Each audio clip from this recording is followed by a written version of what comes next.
ہم سمجھتے ہیں سود سے مال بڑھتا ہے، اللہ کہتے ہیں گھٹتا ہے۔ ہم سمجھتے ہیں صدقے سے مال گھٹتا ہے، اللہ کہہ رہے ہیں بڑھتا ہے۔ اللہ کہہ رہے ہیں اگر تم سب سے اونچا جانا چاہتے ہو تو تم عبد بن جاؤ، لوگوں کے پیر کی جو مٹی آتی ویسے بن جاؤ، اس کو عبدیت کہتے ہیں۔ اللہ فرما رہے ہیں فبشر عباد، بشارت دے دو میرے ان بندوں کو، الذین یستمعون القول، جو بات کو بڑی دھیان سے سنتے ہیں، ویتبعون احسنہ، اور ان میں سب سے اچھی بات کی اتباع کرتے ہیں۔ اور قرآن میں اور حدیث میں ہر جگہ سب سے اچھی بات کس کی ہے؟ وَمَنْ أَحْسَنُ قَوْلًا مِّمَّنْ دَعَا إِلَى اللَّهِ، دعوت سے اچھی بات کوئی ہوئی نہیں۔ دعوت کو سننے والے بہت تھوڑے لوگ ہیں۔ میں نے جتنے بزرگوں کے ساتھ کچھ وقت گزارا ہے، 8-10 مجھے یاد ہے جو انتقال کر چکے ہیں، میں نے ان کو ہر وقت سنتے ہی دیکھا ہے۔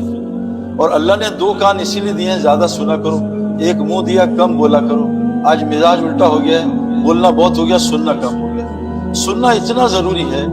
سننے سے کیا ہوتا ہے؟ فرمایا جو بات کو سنے، اور ہر بات سمجھ نہیں آتی، لیکن بار بار سنتا رہے گا، 1 سال سنتا ہے تو پھر جا کے کلاس میں بیٹھ کے پیپر پاس کرتا ہے، پہلے دن تھوڑی ٹیچر کو سمجھ جاتا۔ حدیث میں آتا ہے جو باتیں تمہیں سمجھ میں آ رہی ہیں، جو علم تمہیں سمجھ میں آ رہا ہے اس پہ عمل کرو، اللہ تمہیں وہ علم دے گا جو تمہیں سمجھ نہیں آ رہا۔ جو راستے تمہیں سمجھ آ رہے ہیں ان رستوں پہ چلو، اللہ تم پہ وہ راستے کھولے تمہیں سمجھ نہیں آ رہا۔ تو اللہ قرآن میں فرماتے ہیں جو دھیان سے بات سنتا ہے، اور یہ یاد رکھنا میرے دوستو، سننے والے بڑی خیر پہ ہیں۔ اللہ فرماتے ہیں وَلَوْ عَلِمَ اللَّهُ فِيهِمْ خَيْرًا لَأَسْمَعَهُمْ، جن میں اللہ خیر دیکھتا ہے بس ان کو اپنی بات سناتا ہے، ورنہ نماز سن کے لوگ چلے جاتے ہیں۔ جن میں اللہ خیر دیکھتا ہے اس کو صرف اپنی بات سناتے ہیں۔ وَلَوْ أَسْمَعَهُمْ لَتَوَلَّوْا وَهُمْ مُعْرِضُونَ، اگر یہ سن بھی لیتے منہ موڑ کے چلے جاتے ہیں، ان کو کوئی اثر نہیں۔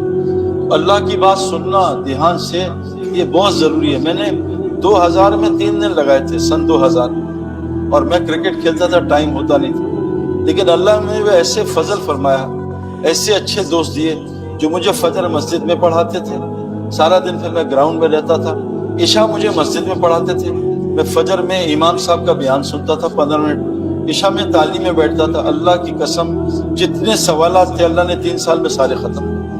یہ سننا اتنا ضروری ہے۔ اور قرآن میں آپ جہاں بھی گمراہ لوگوں کی بات دیکھیں گے نا، ان کی ایک ہی وجہ ہوگی جو میں نے پڑھی ہے، جو سنی علماء سے، یہ سنتے نہیں۔ جب جہنم میں لوگ چیخ پکار کریں گے تو فرشتے پوچھیں گے الم یاتیکم نذیر، وہ تمہیں ڈرانے آتا تھا، قالوا بلی آتا، تم نے کیا کیا؟ ہم نے ان کو جھٹلا دیا۔ پھر وہ چیخیں ان کو کہیں گے وقالوا لو کنا نسمع ونعقل ما كنا فی اصحاب السعیر، کاش ہم دنیا میں اللہ کی بات سن لیتے، کاش ہم بیٹھ جاتے۔ ہم حرم میں بیٹھے ہوئے تھے، نوجوان آئے تو میں تو بہت خوش ہوتا ہوں لوگ سوال کریں، تو جو اللہ تعالیٰ بتا دیتا وہ بتا دیتا ہوں۔ اس سے سوال کیا کہ صحیح بھائی یہ تبلیغ والے 6 نمبر کچھ اور بھی تو بیان کریں۔ میں کہا پہلی بات تو یہ اللہ قرآن میں کہتے ہیں جو پہلا نمبر ہے نا اللہ کی تعریف، سارے سمندر کی سیاہی بنا لو اور سارے درختوں کا قلم بنا لو، اور آدم علیہ السلام سے لے کر اس سے پہلے جنات بھی لے لو، سب کو ملا لو، پہلا نمبر ہی ختم نہیں ہوگا، تم نے 6 نمبر ختم کر لیا۔ دوسری چیز میں نے اس سے کہا کہ تمہیں قاری کون سا اچھا لگتا ہے؟ اسے مجھے سدیس بہت اچھا لگتا ہے۔ میں کبھی سدیس عشاء پڑھائے گا، اس سے کہنا شیخ سدیس میں 20 سال سے آ رہا ہوں تمہیں سننے، تم ہر نماز میں سورہ فاتحہ سناتے ہو، اس کو بدلتے کیوں نہیں؟ کبھی جنید جمشید کی نعت سنا دو، کبھی کچھ اور سنا، ایک ہی سورہ فاتحہ، ایک ہی رکوع میں وہی تسبیح، ایک ہی سجدہ میں وہی، ایک ہی بیٹھ کے جلسے میں عطیات۔ یہ دعوت کا کام جو ہے نا یدعون الی الخیر، یہ سب سے پہلا کام ہے جس سے آگے کام صحیح ہوتا ہے۔ لیکن دعوت کا مسئلہ یہ ہے کہ دعوت میں ایک ہی بات کی جاتی ہے، 2 نہیں کی جاتی۔ پانی ایک ہی برسایا جاتا ہے، پانی زمین کو کوئی نئی چیز نہیں، آج زیتون ڈال دو کل مینگو کا جوس ڈال دو، ایسا نہیں ہے۔ ایک ہی پانی سے آم بھی نکلے گا، ایک ہی پانی سے کریلا بھی نکلے گا، اور ایک ہی پانی۔ میرے دوستو دعوت کی مثال بارش کی طرف، لیکن دعوت سننے والے لوگ بہت تھوڑے ہوتے ہیں۔ کہ دعوت ایسا عجیب کام ہے، یا تو یہ بڑی ہدایت دیتا ہے یا گمراہ کر دیتا ہے۔ جس پہ پڑتا ہے نا پانی، یا تو پانی زمین کو تباہ کرتی ہے، جیسے ابھی پانی نے ہماری زمین کو فیصلہ وہ سندھ اور بلوچستان کو تباہ کی، یا زمین کو بنا دیتی، ہرا بھرا کر دیتی۔ تو دعوت سننا، میں کبھی کبھار درس قرآن بیٹھتا ہوں، مجھے بہت مزہ آتا ہے، نئی چیز سنتا ہوں۔ ایک ہی بات سننا بہت مشکل کام ہے، اس لیے اللہ تعالیٰ فرماتے ہیں کہ فبشر عباد، بشارت دے رہے میرے ان بندوں کو، یہ میرے بندے ہیں۔ اللہ نے بندہ جو ہے نا، بندہ بندگی سے اونچا درجہ کسی چیز کا نہیں ہے، بندگی۔ اور عبد کس کو کہتے ہیں؟ عبد اردو میں کہتے ہیں جو انسانوں کے پیروں کے نیچے مٹی آتی ہے، اس کو عبد کہتے ہیں۔ یہ انسان کے لیے جو ہائیسٹ درجہ وہ عبدیت کا ہے، لیکن وہ عبدیت کیسے ملے گی؟ جب لوگوں کے پیروں کے نیچے مٹی آئے گی تب اس کو عبدیت کا درجہ ملے گا۔ ہم تو چاہتے ہیں نا کوئی ہمیں بڑا بنا دے، کوئی ہمیں جو ہے پیسہ آ جائے تو ہم اوپر ہو جائیں گے۔ اللہ کے نزدیک سارا الٹا ہے۔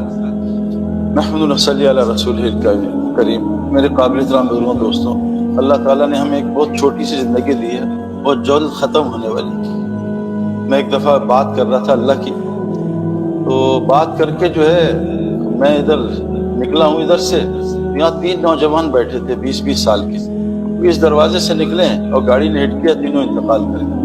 ان کا آخری بیان تھا، آخری دفعہ وہ بیان سن رہے تھے، اس لیے بیٹا یہ کیمرہ بند کر پلیز، جزاک اللہ۔ حضور صلی اللہ علیہ وسلم نے فرمایا ہر نماز کو آخری نماز سمجھ کے پڑھا۔ ہمارے جتنے گریٹ کرکٹرز ہیں، جیسے بریڈ مین تھا جس کی 99.99 کی ایوریج تھی، اس کا یہ تھیوری تھی کہ میں ہر میچ کو آخری میچ اور پہلا میچ سمجھ کے کھیلتا ہوں، ہر بیان کو پہلا سا بیان کے لیے میں پہلی دفعہ سن رہا ہوں۔ کیونکہ جب بھی آدمی پریکٹس کرتا ہے کرکٹ کی، اس کی گیم امپروو ہوتی ہے۔ جب بھی آدمی کھانا کھاتا ہے اس کا ویٹ بڑھتا ہے نا۔ حالانکہ کل بھی روٹی کھائی تھی، آج پھر روٹی۔ ہمارے نیوزی لینڈ میں شہد بہت ہوتا ہے، ہنی منو کا، لیکن وہ ابھی ہم نیوزی لینڈ سفر کر کے آ رہے ہیں تو وہاں کا شہد خراب ہو گیا، بہت ایکسپورٹ ہوتا تھا چائنا میں۔ تو انہوں نے ریسرچ کی تو پتہ چلا کہ وہ جو بیز ہیں ان کا نیویگیشن سسٹم وائی فائی نے خراب کیا ہوا ہے، تو نقصان ہو گیا بیز کا۔ یہ وائی فائی جو ہے، وائی فائی تو ٹھیک ہے، وائف کا کوئی مسئلہ نہیں، وائی فائی بہت خطرناک ہے۔ اس لیے گزارش ہے کہ انشاءاللہ دھیان سے بات سنیں گے تو ایک ماحول ہوگا، اس کا سب پہ اثر ہوگا انشاءاللہ تعالی۔ گزارش ہے ویڈیوز بعد میں، یہ مسجد ہے، تقی عثمانی صاحب آج کل بہت سختی کر رہے ہیں کہ مساجد کو کیمرے سے، ویڈیو سے اور تصویروں سے پاک رکھا۔ اور عرب کے علماء جو ہیں، میں کبھی عمرے پہ جاتا ہوں تو سب سے پہلے تراویح میں جو ہے اس کیمرے کی اور ویڈیو کی تصویر کی بہت زیادہ مخالف ہوتے ہیں۔ دین تو عربوں کے پاس ہے، دین تو عربوں پہ اترا ہے، قرآن عربوں پہ اترا ہے، مکہ عربوں کا ہے، تو میں تو عرب علماء سے بہت انٹریکشن ہے۔ گزارش ہے انشاءاللہ تعالی ہم انشاءاللہ سنت طریقے سے نماز پڑھنی، اپنی نہیں پڑھنی۔ کوئی مجھے کہہ رہا تھا یار یہ طواف میں اتنی مشقت ہوتی ہے، ہمیں کھڑا کر دیں، کعبے کو گھما دیں 7 دفعہ تو طواف ہو جائے گا۔ تو ہم نے اپنی نہیں، ہم نے ہر عمل کو سنت پہ لانا انشاءاللہ۔